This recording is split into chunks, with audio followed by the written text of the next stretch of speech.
Bonjour et bienvenue pour cet atelier qui s'appelle Entrepreneuriat pour toutes. On a choisi d'appeler de la sorte afin de valoriser, de mettre en lumière les projets de création et de reprise d'entreprises qui sont portés par les femmes.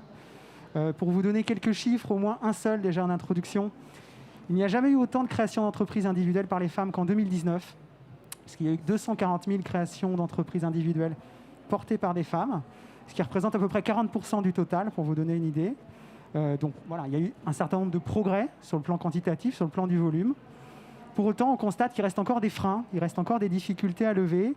Et c'est notamment le boulot d'un certain nombre de réseaux d'accompagnement qui sont là sur les territoires pour vous accompagner dans vos projets, pour tout aussi bien le montage du projet, tout aussi bien la recherche de financement, de garantie, on en parlera tout à l'heure, mais aussi également, c'est un sujet dont on ne parle pas toujours, en tout cas pas assez, qui est le développement post-création, l'accompagnement au développement. Et là, il y a encore de sérieux, sans doute, progrès à faire pour accompagner ces projets portés par des femmes et faire en sorte qu'ils soient plus ambitieux et plus grands. Et finalement, faire de la mixité entrepreneuriale vraiment un levier de notre économie. Sans plus attendre, parce qu'on a un plateau très riche, et je remercie, on a 6 intervenants et intervenantes aujourd'hui. Donc, merci beaucoup d'être venus, d'avoir fait le déplacement. C'est important de montrer votre mobilisation dans le contexte actuel. Je vais passer la parole à Caroline Dumont. Bonjour Caroline. Bonjour Vincent. Vous êtes déléguée générale du réseau Les Premières Sud, qui est un réseau qui a un peu plus d'une dizaine d'années maintenant, qui est présent dans 9 régions. Oui. Et qui accompagne les projets portés par les femmes. Donc je vais vous laisser la parole. Je vais vous poser une première question qui est pourquoi s'adresser à un réseau d'entrepreneuriat au féminin et comment on peut faire appel à vous? Alors effectivement, on est un réseau qui veut accélérer la mixité entrepreneuriale, tout particulièrement dans l'innovation. Alors comment on nous trouve? On nous trouve à peu près partout, comme vous l'avez dit.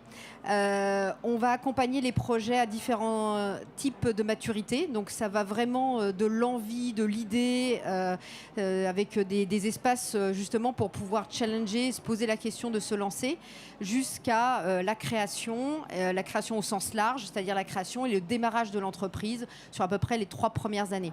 Donc on met à disposition effectivement deux gros pôles, donc une partie accompagnement, mais également un écosystème favorable pour maximiser les conditions de la réussite, avec des partenaires, avec des partenaires et des partenaires qui vont aider effectivement dans la structuration des projets, mais aussi des partenaires qui vont aider au financement, parce qu'effectivement le gros problème c'est d'arriver, c'est pas de créer, mais c'est vraiment de donner une ambition à son projet, qu'il se développe. Et c'est pour ça que le leitmotiv chez les premières, c'est l'acquisition de chiffre d'affaires, de faire sa preuve de concept le plus rapidement possible, parce que c'est en acquérant rapidement du chiffre d'affaires que l'on va être capable de passer cette échelle de l'entreprise individuelle et de se projeter dans une entreprise avec des salariés, avec davantage d'ambition. Ce que nous mettons également en avant, c'est qu'en fait, aujourd'hui, le thème, c'est la liberté. Et en fait, chaque femme a la liberté de trouver son modèle d'entrepreneuriat. L'entrepreneuriat, c'est devenir dirigeante, en fait. Et devenir dirigeante, on peut le devenir en étant tout simplement ce qu'on appelle intrapreneur, c'est-à-dire en montant dans la hiérarchie de l'entreprise dans laquelle on se trouve. On peut l'être également en devenant repreneur, parce que ce sont aussi de belles façons d'entreprendre, en reprenant une entreprise qui était déjà créée et en injectant de l'innovation, de la modernité, en détournant le business model d'une manière innovante. On peut évidemment créer, ça c'est évidemment c'est le chemin souvent qu'on trouve le plus simple, mais qui n'est pas le plus simple, parce qu'il faut partir de zéro. Et puis pour celles, parce qu'on parle d'ambition, mais aussi on parle de prise de risque, pour celles qui ont envie de prendre moins de risques, il existe la franchise, et donc c'est aussi une façon d'entreprendre. Après, il y a une autre façon d'entreprendre, qui est une façon que je trouve très intéressante, qui est de s'associer à un projet.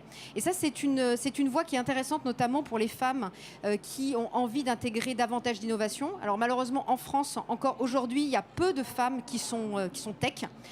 Sur tous les sens du terme. On aura un exemple tout à l'heure. Voilà.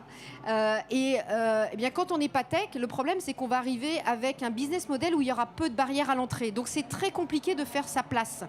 arriver avec une technologie, c'est quand même une façon de sécuriser au maximum son patrimoine de création. Et c'est aussi une façon d'adresser une vraie innovation et d'aller chercher un vrai marché où il y a peu de concurrence. Et donc la deep tech, c'est-à-dire tout ce qui est issu de la recherche, ou la technologie, c'est la meilleure façon effectivement d'avoir une valeur ajoutée très différenciante. Et quand on n'est pas fan de la tech, on a peur d'y aller. Et en fait, il ne faut pas avoir peur d'y aller parce qu'on a la liberté aussi de se dire qu'on va le faire avec d'autres. Et c'est même mieux parce qu'on va arriver avec des profils complémentaires et donc on aura plus de chances de succès. Merci beaucoup Caroline pour cette introduction qui pose bien le cadre et les enjeux, notamment les enjeux de financement, les enjeux liés à la technologie. Donc merci beaucoup Caroline. J'ai passé la parole à Laurie Giugiola qui a été justement accompagnée par le réseau Les Premières. Tu es l'exemple en fait que citait Caroline, qui est une entreprise deep tech qui s'appelle AltGR, que tu as fondée sans forcément avoir un parcours en tout cas de spécialiste des sciences dures. Absolument. Donc tu vas nous parler de ton parcours, de ton offre de service. Mais avant ça, est-ce que tu peux nous dire un mot justement, qu'est-ce qui a fait que tu as franchi le pas et que tu as été accompagné par le réseau Les Premières, et qu'est-ce que tu as apporté surtout cet accompagnement? Sur le territoire marseillais du Sud, j'ai été incubée d'abord par un incubateur, que je remercie d'ailleurs. Mais sur le territoire, quand vous êtes une femme, quand il y a Isabelle et Caroline, vous comptez aussi, même si vous ne faites pas partie des premières. Et quand il est venu l'heure de passer de la start-up à l'entreprise, j'ai fait le bilan et ça a été très rapide de savoir que Caroline et Isabelle et tout le réseau des premières ont été des femmes qui comptent et qui m'ont fait compter dans la tech. Donc très naturellement, je les ai appelées. Et voilà, voilà partie dans le programme Boost d'accélération avec elles. Et j'en suis très fière et ça m'apporte, ne serait-ce que d'être là aujourd'hui, voilà, une chance. Super, merci. Est-ce que tu peux nous dire un mot sur ton parcours justement? Tu nous as dit en préparant cet atelier, mon enjeu, c'est de ne pas parler uniquement aux données, mais c'est de parler aux clients. Parce que ce que tu n'as peut-être pas encore dit, ou en tout cas on va rentrer dans le détail, c'est que toi, tu es dans la small data. C'est ça.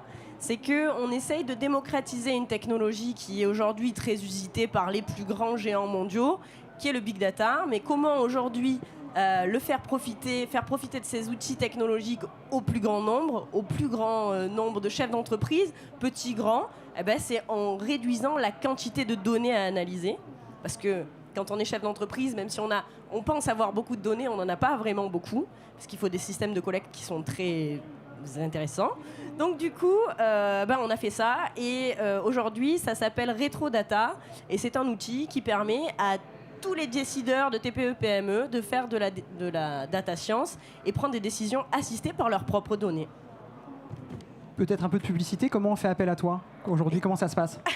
Il faut aller sur le site desas.fr ou algr.tech et vous avez juste à déposer votre fichier de données, et pour 20 €, vous allez avoir une analyse complète.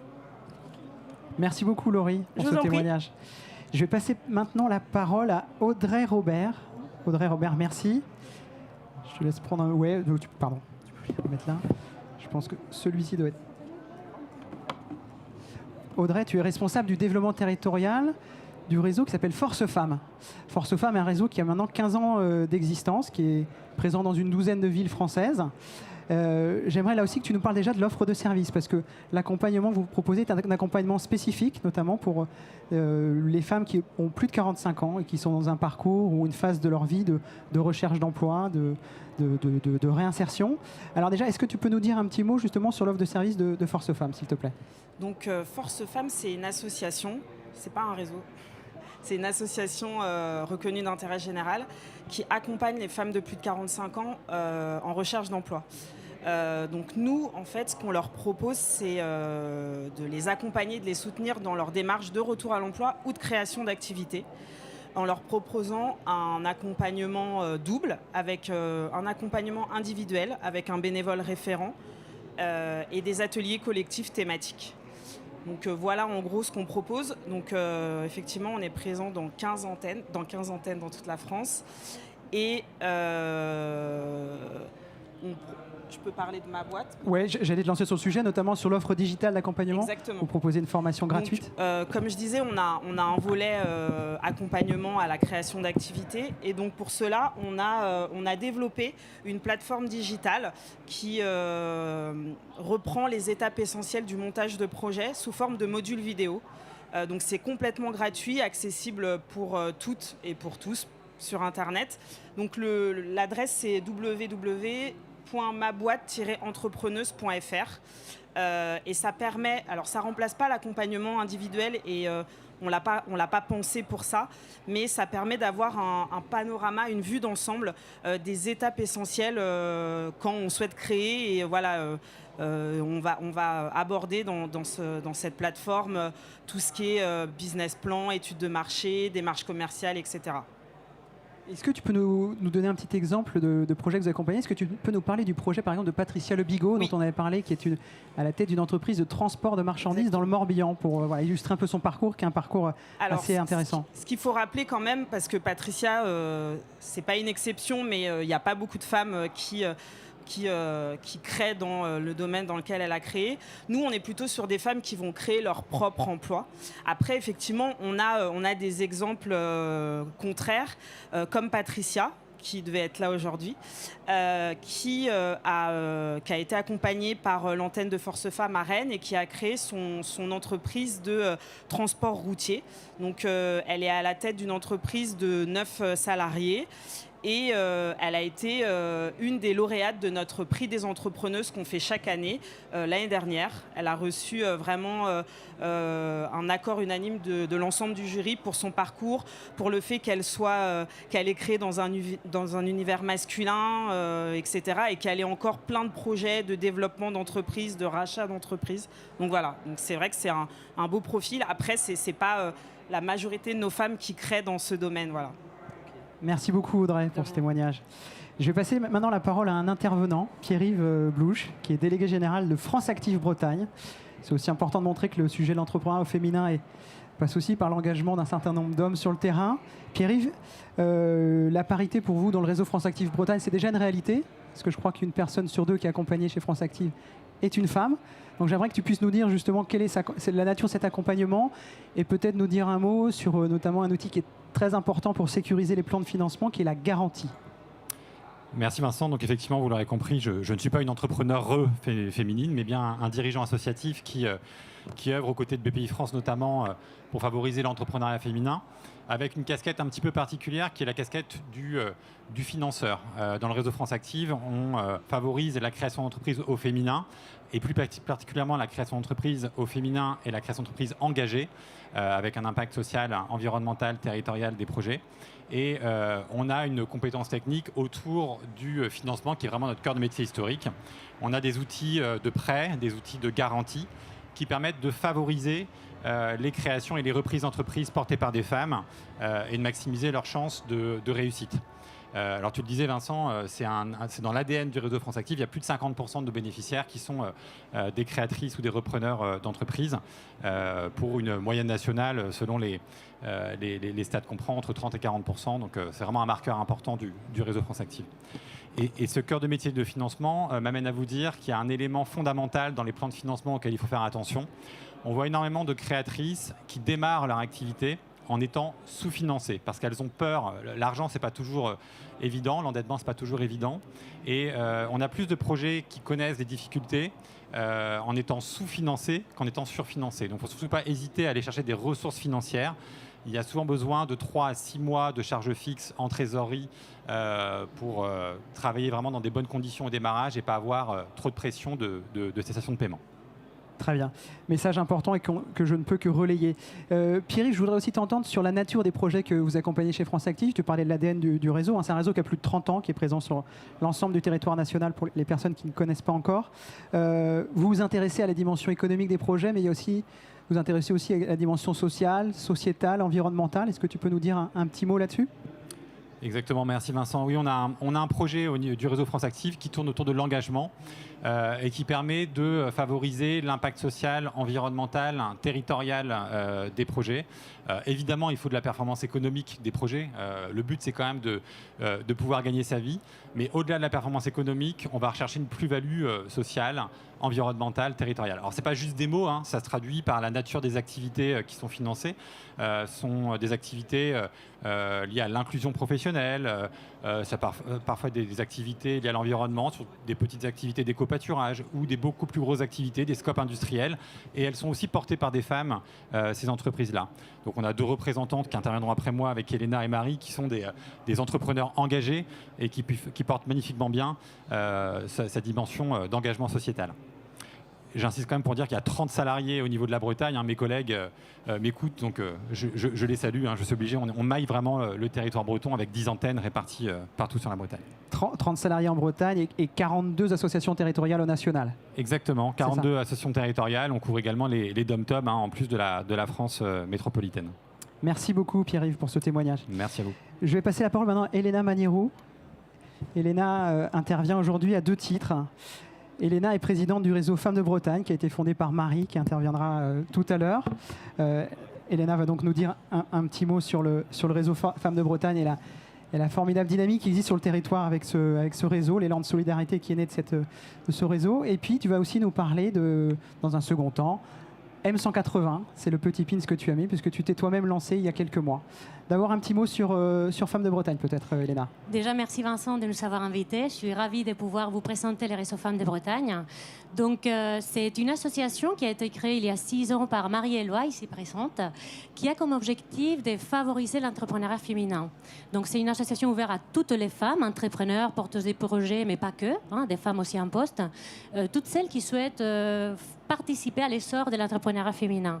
Aujourd'hui, nous avons 1400 adhérentes, donc au niveau de la Bretagne, la Loire-Atlantique, et c'est un réseau qui est basé sur l'entraide, donc le développement des compétences qu'on n'a pas forcément quand on se lance, on n'a pas toutes les compétences, donc le fait de partager dans des rencontres et ateliers qu'on organise avec nos partenaires. Il faut savoir qu'on fait environ 500 rencontres et ateliers par an. Un autre engagement qu'on a très fort, c'est le fait de mettre en avant des rôles inspirants, des rôles modèles. Donc nous réalisons plus de 100 portraits par an, des femmes entrepreneurs, mais pas que, en tout cas des femmes inspirantes. Et puis la proximité, c'est aussi une de nos valeurs. Nous sommes sur 70 villes en Bretagne où on rayonne en organisant ces rencontres et ces ateliers, parce que la proximité est clé pour se lancer. Hein. C'est une question de temps, de timing. L'engagement, c'est un mot très fort pour nous. Nous avons aujourd'hui 80 bénévoles qui travaillent qui œuvrent à cet essor-là. Et puis, beaucoup de partenaires qui nous suivent depuis longue date, entre autres pays, France Active et d'autres acteurs comme la BNP, etc. Il faut dire aussi qu'on a une spécificité, on est un réseau qui maillonne le territoire parce qu'on est très ouvert aux autres réseaux.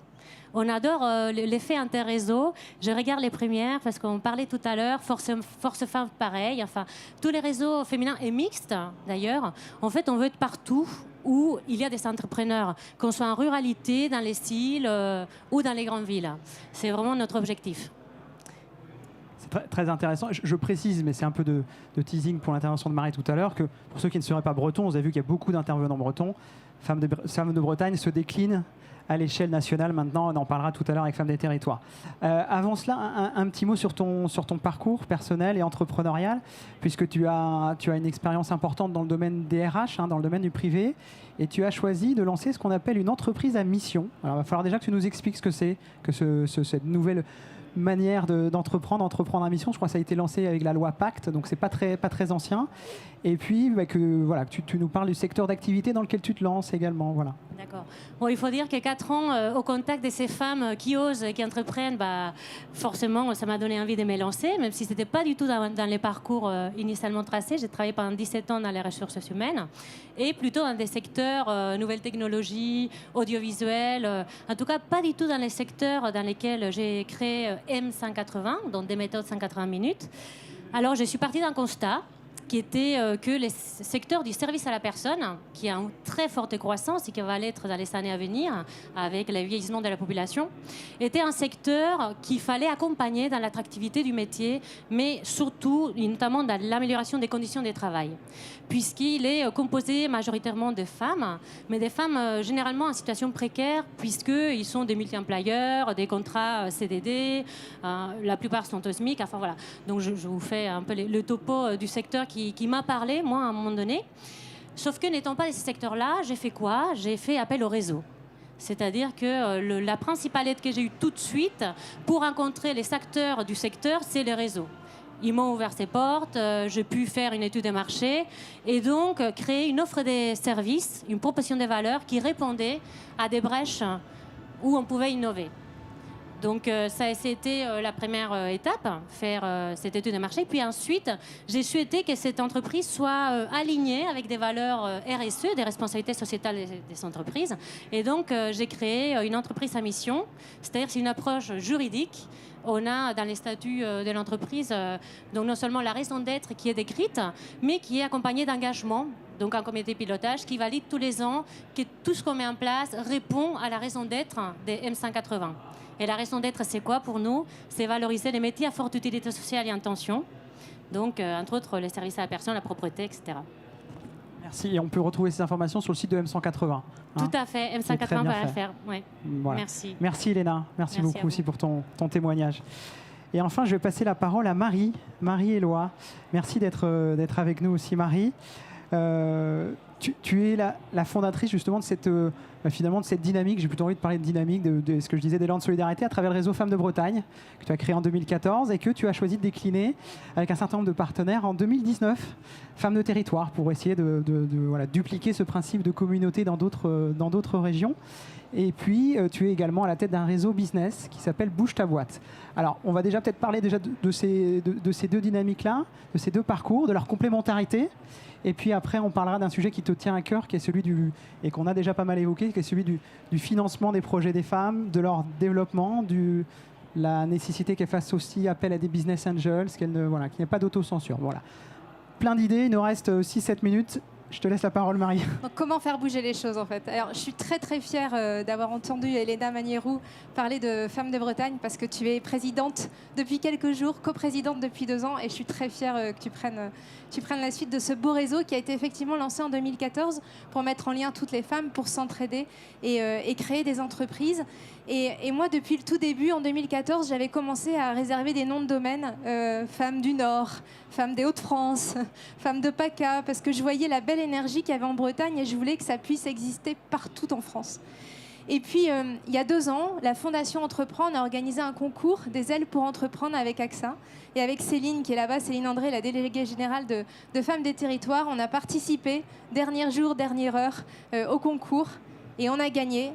On a permis de créer avec la Fondation Entreprendre Femmes des Territoires. Et c'est cette ambition d'être partout dans les zones rurales, dans les grandes villes, dans les dom-toms, partout pour que des femmes puissent créer leur entreprise. Et Céline me racontait il y a quelques jours, elle me dit, tu sais pas quoi, je reviens d'Avignon, d'un bled à 20 minutes d'Avignon, un tout petit village, je vais pas dire le nom parce que je vais l'écorcher. On a lancé une coordination là-bas, dans la mairie.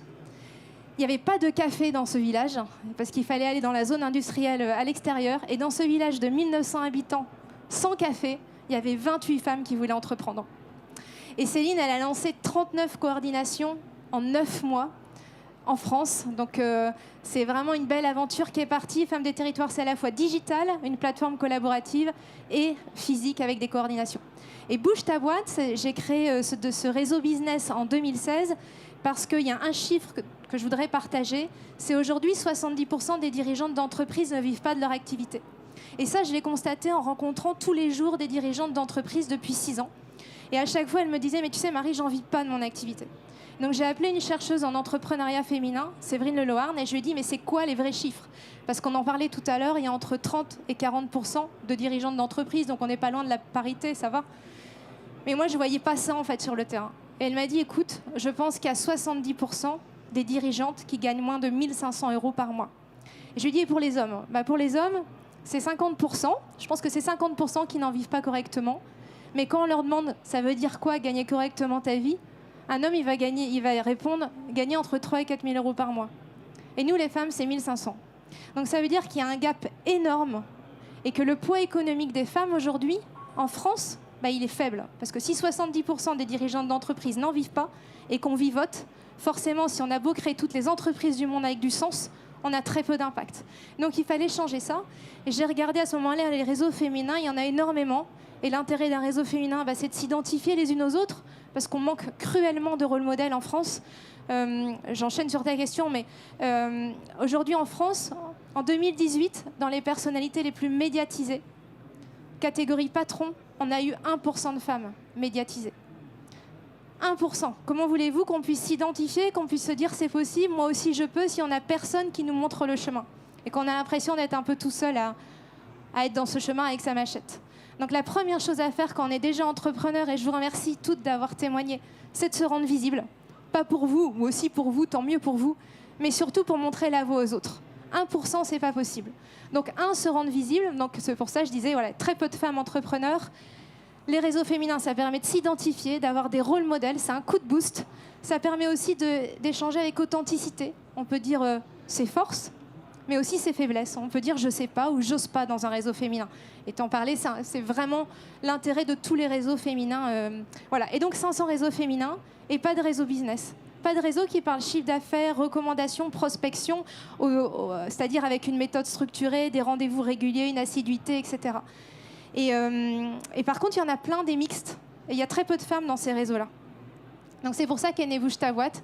Bouge ta boîte, c'est des rencontres de dirigeantes qui sont expertes sur leur territoire et qui sont là pour faire grandir leur entreprise, gagner en expertise, en leadership et surtout en chiffre d'affaires. Dans un cercle, on a jusqu'à 25 femmes, toutes d'un métier différent. Donc on a une juriste, une pilote de drone, une expert comptable, une architecte. Et ensemble, elles travaillent désormais en équipe. Elles se voient tous les 15 jours. Et toutes les autres deviennent leur commercial.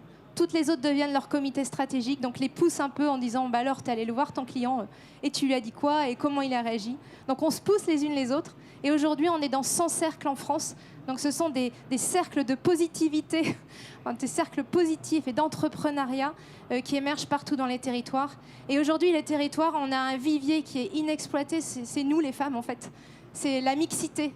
L'objectif, tu disais, c'est d'aller vers la mixité. Effectivement, les réseaux féminins, ils sont là pour aller dans un élan commun vers la mixité. Donc, faisons ça ensemble. On a besoin des hommes, évidemment, pour ouvrir les portes. Et merci à BPI France qui nous aide depuis le tout début sur les différents réseaux. Pierre-Yves, tu le disais, pour les garanties France Active également. Donc, il y a énormément d'outils pour nous, les femmes. Donc, allons-y, rendons-nous visibles, entreprenons.